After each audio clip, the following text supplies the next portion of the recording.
হামাসের সঙ্গে ৬০ দিনের অস্থায়ী যুদ্ধবিরতিতে সম্মত হয়েছে ইসরায়েল। নিজ সোশ্যাল মিডিয়ায় এক্সের একটি পোস্টে একথা জানিয়েছেন মার্কিন প্রেসিডেন্ট ডোনাল্ড ট্রাম্প।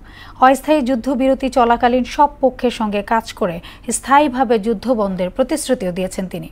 এদিকে যুদ্ধবিরতির আলোচনার মাঝেই হামলা অব্যাহত রেখেছে নেতানিয়াহু সেনারা। ইসরায়েলি হামলায় একদিনে প্রাণ গেছে আরও শতাধিক ফিলিস্তিনের।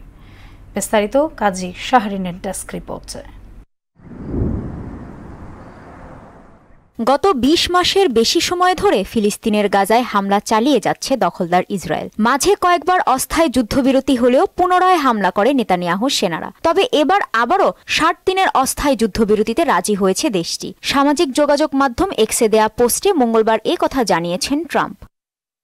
তিনি জানান ৬০ দিনের অস্থায়ী যুদ্ধবিরতির প্রয়োজনীয় শর্তে রাজি হয়েছে ইসরায়েল। এ সময়ের মধ্যে সব পক্ষের সঙ্গে কাজ করে স্থায়ীভাবে যুদ্ধবন্ধের প্রতিশ্রুতিও দেন তিনি। তবে অস্থায়ী যুদ্ধবিরতির পর গাজায় আবারও হামলা চালানোর অধিকার চায় ইসরায়েল।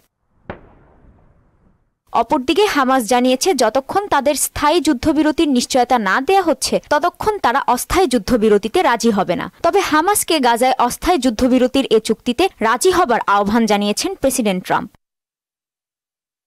এদিকে যুদ্ধবিরতির আলোচনার মাঝেও হামলা অব্যাহত রেখেছে ইসরায়েল। গত ২৪ ঘণ্টায় ইসরায়েলি প্রাণঘাতী হামলায় নিহত হয়েছে শতাধিক ফিলিস্তিনি, আহত আরও অনেকে।